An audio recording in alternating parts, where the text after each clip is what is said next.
আপনাদের দেখাচ্ছি যে কীভাবে ড্রাগন গাছ লাগানো যায়। এই ড্রাগনের আমি কয়েকটি কাটিং রেখেছি। মাটিটা আমি বেশ কয়েকদিন আগে রেডি করে রেখেছিলাম। আজকে জাস্ট একটু শুধু গোবর সার এবং নিম খোল একটু দিয়ে দিলাম। এই যে একটু নিম খোল দিলাম আর একটু গোবর সার। এর জন্য বেশি কিছু দরকার নেই, ড্রাগন গাছ এমনিতেই হয়ে যায়।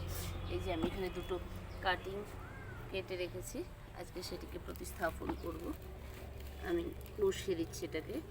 এই প্যাকেটগুলো হচ্ছে কি ওয়াটারপ্রুফ, এগুলোতে বসানো যায়। 7-8 ইঞ্চির, আমি 10 ইঞ্চি মাটি নিয়েছি, 10 ইঞ্চির মতো হবে।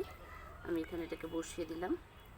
আর এই যে এখানে আরেকটি গ্রো ব্যাগ রেখেছি, গ্রো ব্যাগ টাইপের এই প্যাকেটগুলো, এগুলোকে আমি এখানে বসিয়ে দিলাম।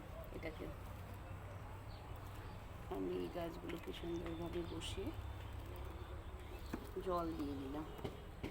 প্লিজ ফ্রেন্ডরা লাইক সাবস্ক্রাইব